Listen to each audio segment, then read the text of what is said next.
Boa noite a todos. Boa noite àqueles que estamos aqui, encarnados, também àqueles que estão em suas residências, né? Agora você pode tirar essa coisa daí.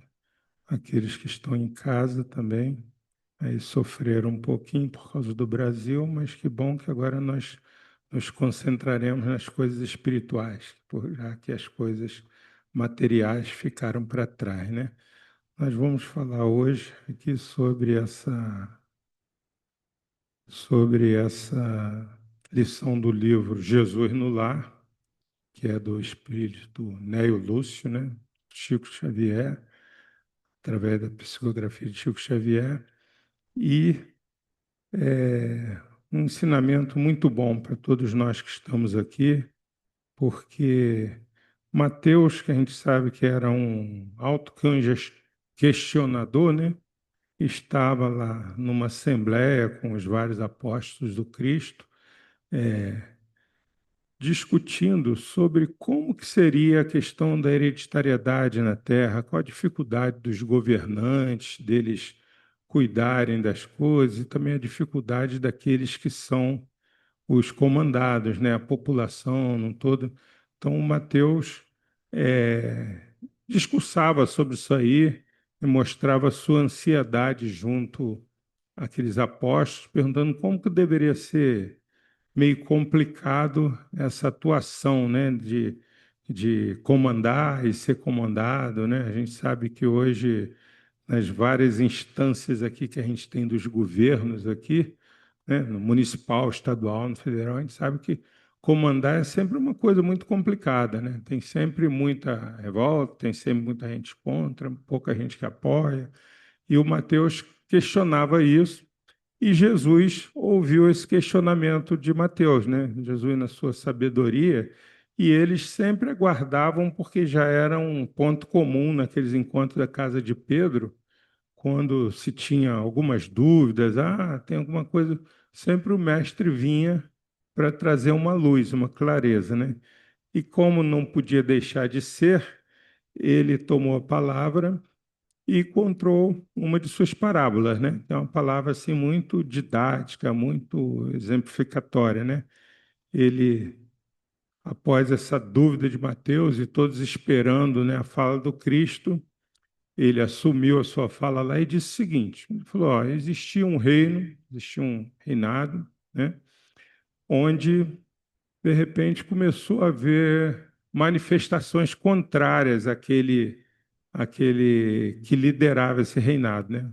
Ponto aqui, outro lá, diversas manifestações pipocando contra, vamos dizer assim, a liderança desse rei. E, num dado momento, né, essa manifestação começou a se acentuar muito, nas palavras de Neo Lúcio, numa determinada província, ou seja, havia um lugar lá, né, dentro daquele reinado, como se fosse em vários estados do país, uma província começou a se rebelar muito. Aquela província virou assim uma, vamos dizer assim, uma oposição central ao rei, né, questionando aquelas as atitudes, tudo dele, e o rei começou a se sentir ameaçado. Então ele resolveu, como é bem comum se fazer nessa ocasião, quando você não pode fazer diretamente, esse rei resolveu nomear um primeiro-ministro para resolver esse problema. Vou botar alguém aqui para dialogar com esse povo e resolver esse problema para mim. Então ele nomeou como primeiro-ministro lá um juiz. Chamou um juiz, o juiz deve resolver o meu problema aqui, né?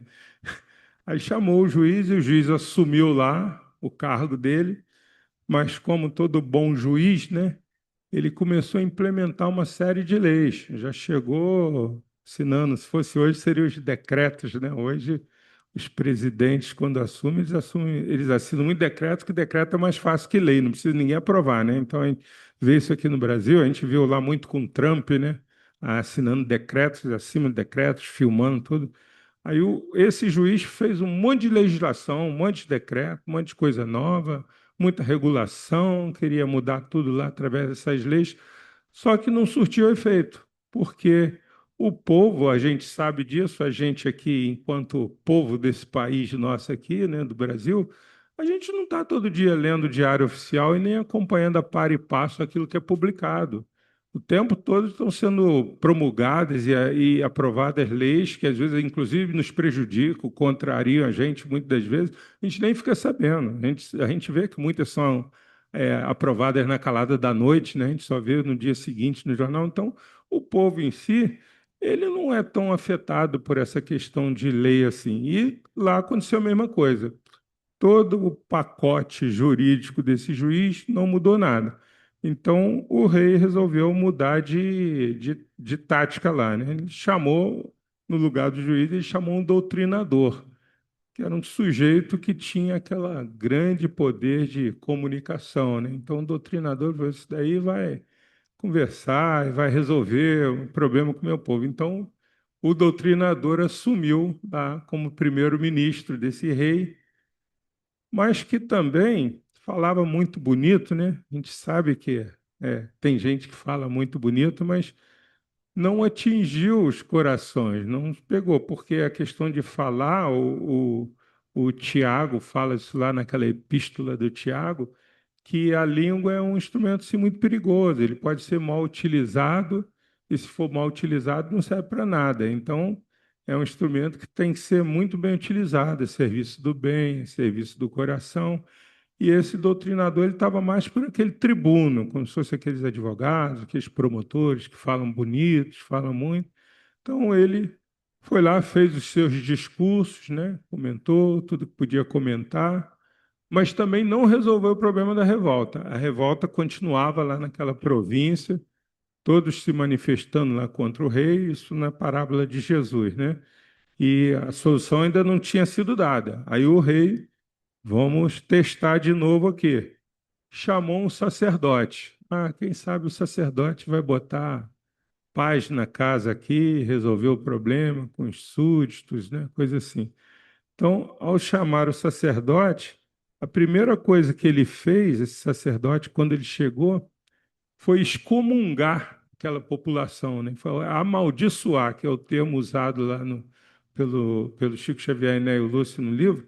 Ele amaldiçoou aquelas pessoas, que eles estavam complicando, atrapalhando o trabalho do rei, e ao amaldiçoar as pessoas, aí sim ele despertou ainda mais a ira, né? Imagina, chega lá, amaldiçoou vocês.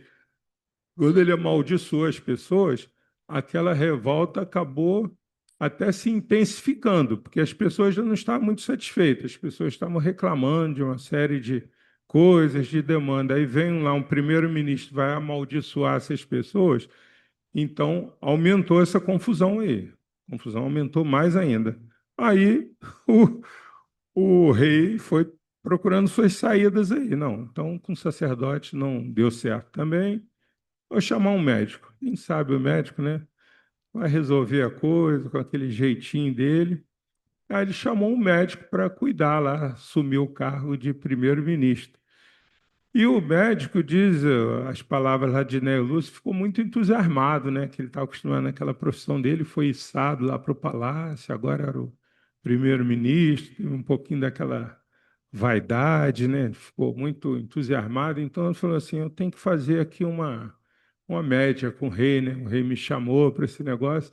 Aí o médico aí nas suas primeiras manifestações no papel de primeiro-ministro, ele disse que aquele povo estava louco, aquele povo estava com problema mental. Aqueles que estavam atacando o ministro, lá, eles têm problema mental e é por isso que eles estão agindo assim.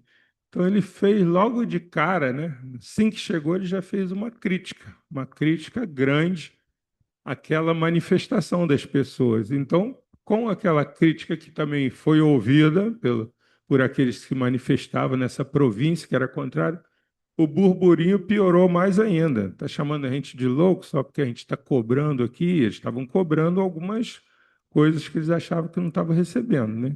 Então, o médico também não foi bem sucedido nessa empreitada dele, não. Diz lá o livro que ele fez isso para fazer lá uma média, para ficar bem com o rei. Não, esse pessoal é tudo tá problema mental, está tudo muito bem aqui, o problema é deles.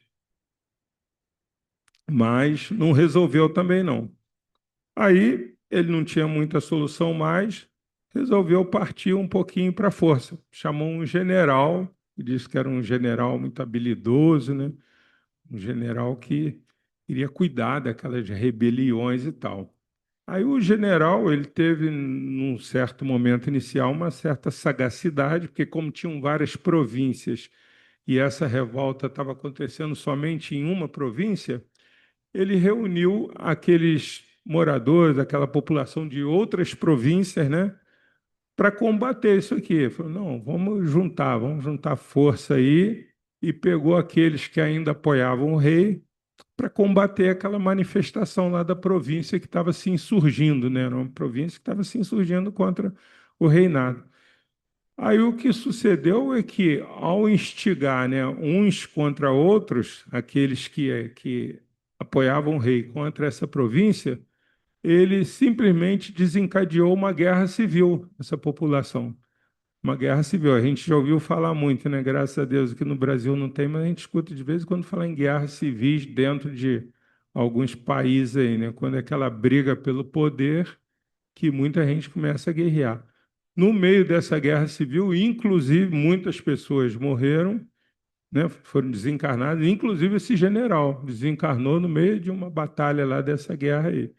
E aí o rei aparentemente já não tinha muito mais saída, muito mais solução para ele, não. Falou, gente, o que eu vou fazer agora?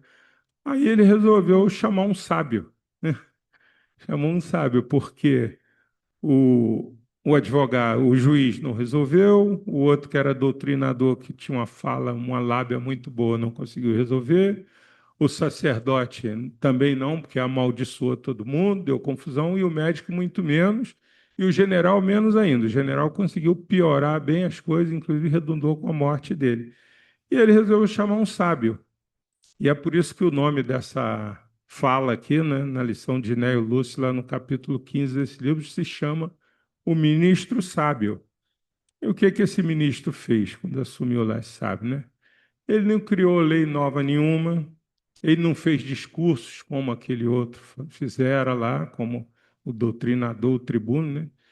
Ele não condenou ninguém como o sacerdote fez, que amaldiçoou, não zombou de ninguém como o médico fez, porque o médico tinha zombado, né? O médico falou que era todo mundo débil mental, tinha problemas mentais. E ele também não estimulou vingança nenhuma, que foi o que o general fez. O general jogou uma parte da população contra a outra parte, né? Então foi uma abordagem assim bastante diferente, uma abordagem mesmo típica de um sábio, né? E a gente sabe assim que todas aquelas que foram trazidas eram soluções humanas, né? Soluções assim para resolver a coisa do ponto de vista humano. O objetivo de Jesus, a gente vai ver lá no final dessa parágrafa, no final dessa fala aqui, eu trouxe as palavras de Jesus, era um objetivo, assim como sempre, ele não visa só a coisa terrena aqui, era uma coisa mais espiritual. Por quê? Essas falsas soluções humanas, né, precisam, para a verdadeira caridade em ação, ela tem que ter uma transição. E o Espiritismo é o cerne dessa transição com esse nosso lema, que é fora da caridade não há salvação. Então você tem que ter caridade para que isso consiga acontecer de forma justa e razoável, né? A rebeldia e o desequilíbrio, que é o que estava ocorrendo com aquela população, é um reflexo da ignorância e do atraso espiritual das almas. Então a gente sabia que lá naquela população havia sim bastante ignorância, havia muito atraso, havia truculência também, né? E o rei testou as fórmulas do mundo, quer dizer, aquelas fórmulas bem ligadas, né, à questão material. Letra fria, o juiz lá era letra fria, ele só botou um monte de leis, de coisas que não serviram para nada. O tribuno tinha uma retórica fria também, falou, falou e não disse, porque não conseguiu resolver ninguém. O dogmatismo e o julgamento do sacerdote, que já saiu logo amaldiçoando, então ele julgou as pessoas, né? Julgou. Mais ainda o médico, que ele rotulou lá aquela ciência materialista, que é aquele ponto de vista, geralmente, quando o médico é muito separado da questão espiritual, né? Da questão assim. de Deus, muito materialista. A gente nem pode generalizar que não são todos os médicos, mas com certeza aquele ali era um deles e logo deu o seu veredicto. Deu lá, ó, o pessoal está com problema mental, né? E muito menos a questão da força do general lá que não resolveu. O que que o sábio fez nesse caso aqui, né? Esses cinco aí, eles fracassaram ou então eles pioraram a situação porque eles atacaram os efeitos e não as causas. Essa é uma fala também bastante recorrente do Kardec no Evangelho, toda a doutrina espírita, né? Que ele fala que não existe efeito sem causa. Isso ele identificou quando ele estava estudando os fenômenos dos espíritos, fenômenos das mesas girantes, falar, se tem uma causa, se tem um efeito inteligente, tem que ter uma causa inteligente. E a gente sabe que a questão de combater o efeito é você estar com uma dor X qualquer, você toma um remédio para a dor, passa temporariamente e logo em seguida a dor retorna, porque você combateu o efeito e não combateu a causa. Então você tem que descobrir qual é a origem dessa dor, né, para aí você resolver. E o que que esse sábio fez? Ao contrário dos demais, o sábio foi lá, nas palavras de Néio Lúcio, né?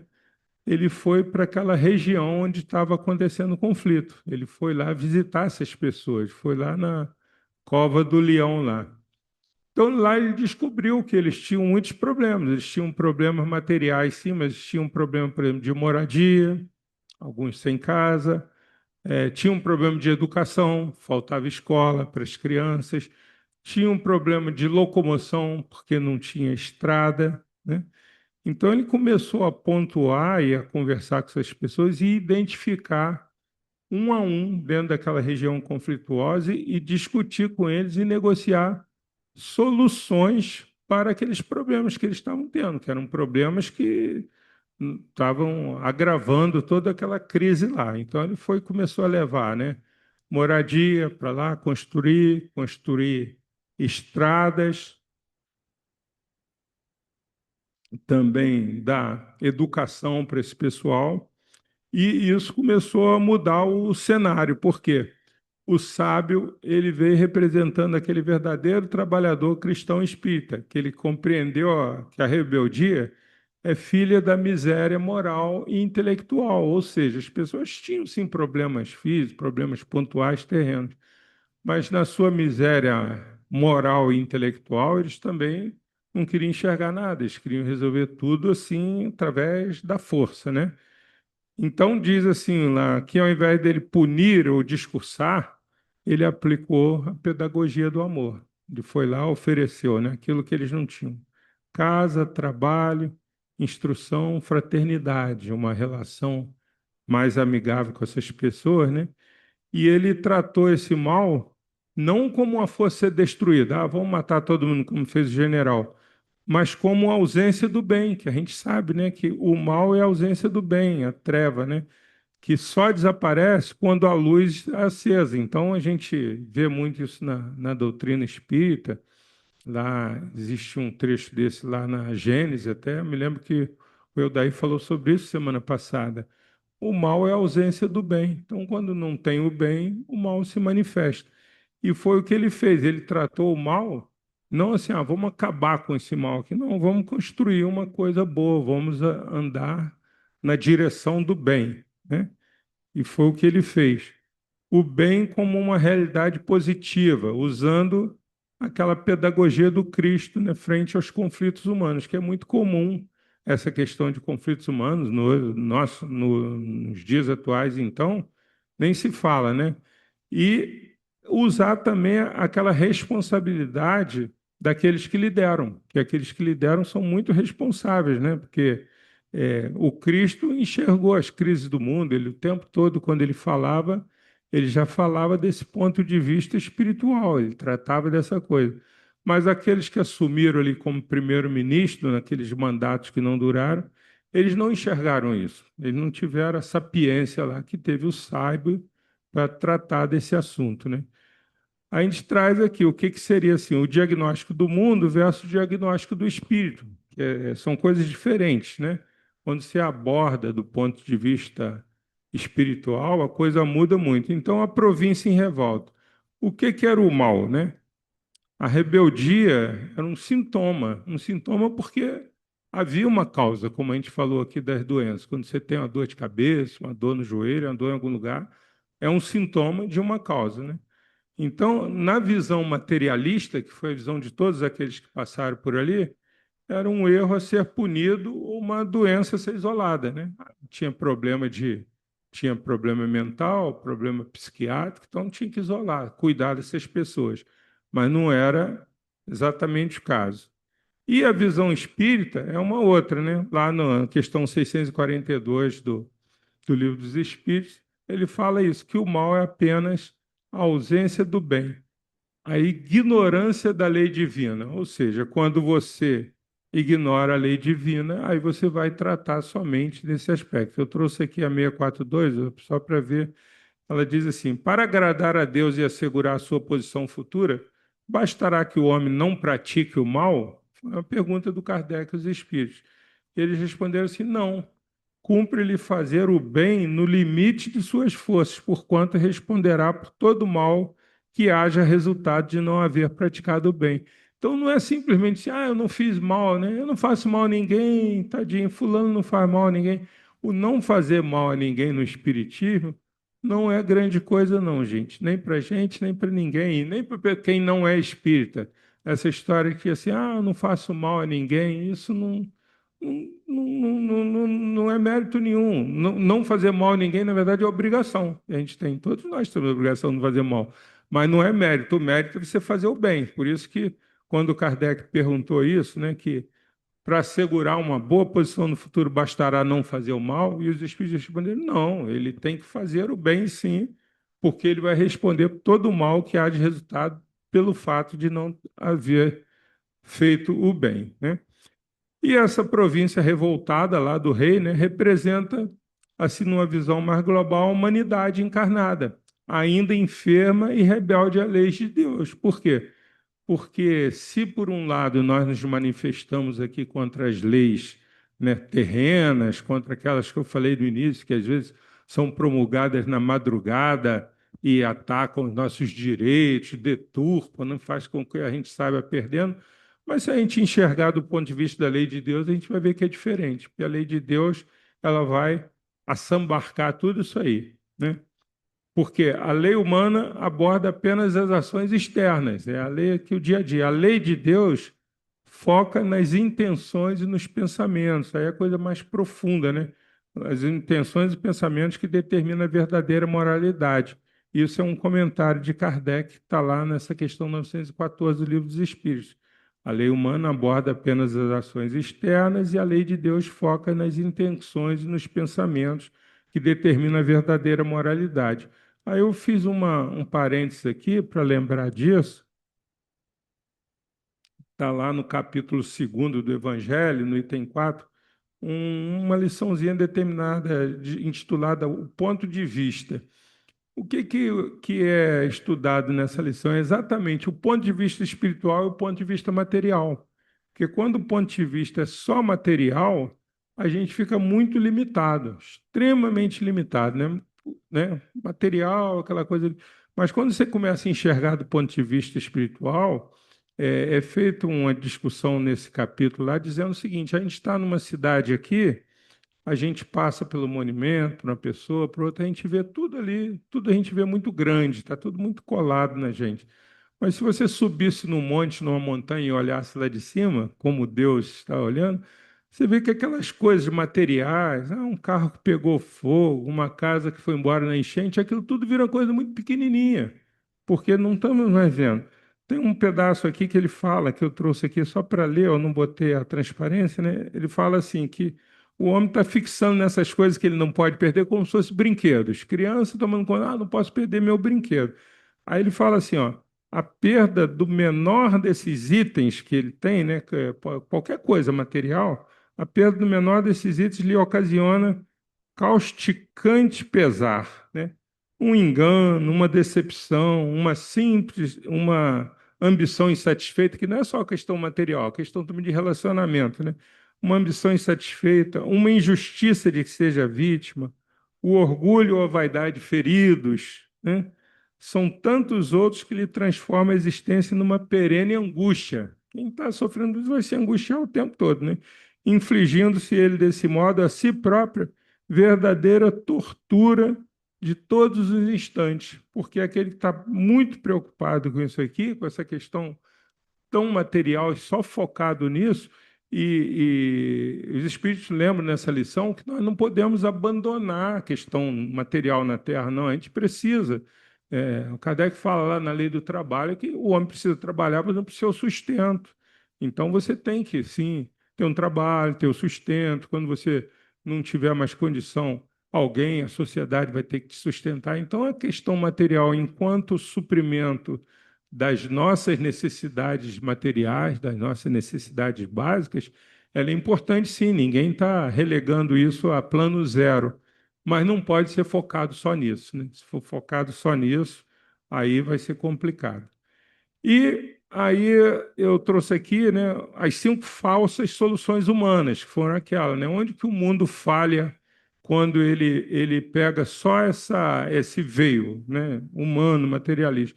O juiz, né, foi o excesso de lei, burocracia, que não transformou o coração de ninguém. Tudo que ele fez não mudou nada em ninguém. O tribuno, que era aquele que discursava lá, muito bonito, né? Muito bonito, muito bem, fez belos discursos, mas palavras sem exemplos são vazias. A gente sabe disso, ele diz que as palavras convencem, os exemplos arrastam. Então, ele não fez nada que mudasse a situação daquela população. O sacerdote foi para um caminho até pior, condenação e dogmas, que afasta as pessoas ao invés de acolher. Quando o sacerdote chegou lá, excomungou todo mundo, como é que chama? Excomungou, não, amaldiçoou todo mundo. Amaldiçoar é um negócio muito sério. Então, aí que as pessoas reagiram violentamente. E o médico, muito mais julgando também, chegou lá com preconceito, né? Dizendo que lá todo mundo sofre de problema mental. Ele, de cara, já estava tratando aquele pessoal lá como inferiores, né? Acho que tem problema mental, por isso que estão revoltados, né? Por isso que se revoltaram. Então, não resolveu. E o general, muito menos que usou a força. A gente sabe que é a última das coisas, né? Força e punição, que é que gerou guerra civil e gerou violência, que gera violência. Quando ele jogou umas províncias contra as outras, aí a violência aumentou, vamos dizer assim, de forma geométrica, né? E a chegada do sábio é exatamente o perfil daquele verdadeiro cristão. Chegou com aquela metodologia dele, do amor crístico, né? Que é silenciar a crítica e a vingança. Então, ele não criticou ninguém, não saiu punindo ninguém, ele aproveitou e foi lá para a região do conflito, ver o que era, discutir, conversou, convenceu, viu naquilo que ele podia ajudar e efetivamente ajudou, construiu as casas para moradia, construiu as estradas, deu escola para todo mundo, deu educação e a população aí começou como é que chama? A acalmar, né? Porque ele foi ao encontro das necessidades daquelas pessoas. Se você não encontrar necessidade, é a presença cósmica, aquela presença de Deus em nós, né? Então, essas 4 ferramentas que ele levou, que era casa, moradia, trabalho, que eles também não tinham trabalho, precisavam de trabalhar, né? As estradas para circular e as escolas, a educação para aprender. Isso aí acabou minimizando toda aquela crise naquela província lá. Isso, as palavras de Jesus, né? O sábio não perde tempo julgando os revoltados, ele cria oportunidades, que é bem mais importante, né? No Espiritismo, o trabalho e a educação moral, está lá no Evangelho segundo o Espiritismo, nesse capítulo mais próximo a si mesmo, são as únicas ferramentas capazes de transformar o espírito imortal. Porque ali sim você transforma, você não transforma com punição, com violência, com nada disso, né? E aí a gente traz ainda uma comparação sobre essa questão de dar esmola, que seria somente se ele fosse lá, vou fazer as casinhas lá, mas não promovesse o crescimento do indivíduo, né? Ele tem que promover o crescimento. Não adianta você entregar uma coisa, né? Tem uma historinha que eu já até contei aqui uma vez que o pessoal assumiu, né? Isso é um folclore, assim, acho que é uma anedota, mas é muito exemplificador. Um gerente assumiu lá a gerência de uma caixa econômica e chegou lá e tinha aquelas filas enormes, aquelas filas, né, centenárias lá. E ele chegou e falou assim: eu vou acabar com essas filas todas, vou acabar com essas filas todas. Aí ele foi lá e começou a abrir a agência às 6 horas da manhã. Acabou com as filas todinhas. A agência abria às 6 horas da manhã, não tinha mais fila. Aí ele recebeu, daí a pouquinho, uma comissão de idosos lá, né? Aqueles idosos que iam lá receber aposentadoria, foram lá conversar com o gerente.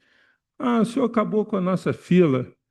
Mas não é bom? Vocês ficavam em pé aí, eu fiz um negócio aí muito bom, mas agora vocês não ficam. Não, mas só que a gente só vem na caixa uma vez por mês para receber aposentadoria. E a fila era onde a gente se encontrava para atualizar a conversa, botar o papo em dia, né? Trocar as coisas. O senhor acabou com a fila, agora a gente nem se encontra mais.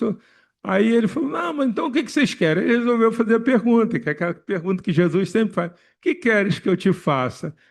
O senhor podia botar aqui, não precisa acabar com a fila, não bota as cadeiras para a gente não ficar em pé, então. Bota as cadeirinhas que a gente fica sentado, mas a gente vai continuar conversando enquanto a gente espera a fila andar, a gente atualiza a nossa conversa. Então, isso é promover o crescimento da pessoa, não é simplesmente, vou te meter uma roupa aqui, está sem roupa, está sem comida. Não, tem que conversar, tem que, né? Então, ele agiu, ofereceu escola, trabalho, moradia, estrada. Estrada, eu até botei um parênteses ali, que é um caminho, era mais do que aquela estrada física que ele fez, né? As estradas vicinais, é um caminho, uma saída para que as pessoas pudessem caminhar, pudessem resolver os problemas da sua vida, né? E aí o Kardec ainda vem falar mais isso aqui também, que está lá citado no Evangelho, né? Que a caridade benevolente consiste em se colocar no lugar do outro. Foi o que o sábio fez. Amar o próximo como a si mesmo é fazer por ele o que quereríamos que fizesse por nós. Isso sim é uma caridade verdadeira. E o Kardec ainda fala num ponto sobre a educação, que foi um dos itens que ele levou lá, né? Que a educação, se bem compreendida, é a chave do progresso moral, né? Aí ele fala: quando a ciência da educação não for apenas a cultura da inteligência, que é uma ênfase muito grande que se dá hoje, mas a cultura do sentimento, o homem se transformará. Que não adianta a gente tomar a educação como sinônimo só de inteligência, não. Tem que ter sentimento, tem que ter, né, empatia, tem que ter tudo isso. Ele fala muito bem sobre isso aí nesse capítulo 12 lá, que fala da perfeição moral. E ele fala também no aspecto da perfeição moral, ele fala sobre faz uma crítica muito forte à questão do egoísmo. Na doutrina espírita toda é feita essa crítica ao egoísmo. Então ele fala assim: o egoísmo se enfraquecerá à proporção que a vida moral for predominando sobre a vida material, que é o que a gente tem que buscar aqui, né? Abandonar um pouco essa miragem que a gente está só na matéria e ir um pouco para a nossa vida moral, nossa vida espiritual. Ele segue ainda falando Kardec. Quando bem compreendido, se houver identificado com os costumes e as crenças, o Espiritismo transformará os hábitos, os usos e as relações sociais. Ou seja, quando as pessoas entenderem bem, e ele fala que no futuro todos se unirão, né? Ele fala que o Espiritismo não é o futuro, não é a religião do futuro, mas é o futuro das religiões. É quando todos chegarem a esse nível de entendimento. Aí ele fala ainda: o egoísmo assenta na importância da personalidade, porque todos aqueles ministros que passaram lá, eles queriam se promover, mas ninguém pensou no outro lá da província que estava revoltada, né? E ele fala: ora, o espiritismo bem compreendido mostra as coisas de tão alto que o sentimento da personalidade desaparece, de certo modo, diante da imensidade. Aquele exemplo que eu estava falando lá de você subir numa montanha, né? Que é a visão de Jesus, é a visão espiritual, porque aí as coisas materiais vão ficar bem menorzinhas, né? E aí eu trouxe essa pergunta aqui para nós, é uma pergunta que eu faço para mim também, né, para todos nós levarmos para casa, refletir, né, já caminhando aqui para o término da nossa fala, né? Qual que é a ferramenta que nós temos usado diante das discórdias ao nosso redor? Porque teve uma discórdia muito grande naquela província, né? Houve uma confusão, houve uma dificuldade lá de relacionamento, e as soluções que foram adotadas elas não resolveram até que o sábio foi e trouxe uma solução pacífica e mais inteligente. E aí depois, né, ao finalizar a sua parábola, Jesus fez esse seguinte comentário, que é o que eu vou finalizar aqui também a minha fala. Ele deu uma explicação dizendo aqui exatamente o seguinte para Mateus e para os apóstolos que estavam lá, né? Vamos fazer uma roubadinha aqui. Ele falou assim: o ódio pode atear muito incêndio de discórdia no mundo, mas nenhuma teoria de salvação será realmente valiosa sem o justo benefício aos espíritos que a maldade ou a rebelião desequilibraram. Então, olha o que Jesus falou, né? Que o ódio ele vai propagar incêndio. Ele pode aumentar, né? Incêndio da discórdia, tudo mal, mas a teoria de salvação nenhuma delas será valiosa se não levar isso em conta. O justo benefício que a maldade ou a rebelião desequilibraram, porque aqueles que estavam em desequilíbrio lá, reivindicando, eles sofreram realmente, eles tinham dificuldades, mas foi também por falta do seu atraso moral, do seu atraso até intelectual, e eles estavam em desequilíbrio. E ele conclui assim: para que o bem possa reinar entre os homens, há de ser uma realidade positiva no campo do mal, tanto quanto a luz há de surgir pura e viva a fim de expurgar as trevas. Então, havia aquele campo, né, do mal lá que estava muito complicado, tudo muito confuso, e ele fala: para o bem reinar, realmente tem que ter uma realidade positiva, uma abordagem mais positiva, como foi a abordagem daquele sábio, né? Nesse campo onde está imperando o mal. Porque se tiver uma abordagem positiva ali no meio do campo onde está o mal, né, vai surgir uma luz. E essa luz tende, com certeza, né, uma luz viva, uma luz forte, a expulsar as trevas, ou seja, ela vai apagar as trevas que está em torno lá. Essa era a nossa mensagem da noite de hoje, meus irmãos. Vou agradecer a vocês aí pela paciência, né? Mas era o que teríamos de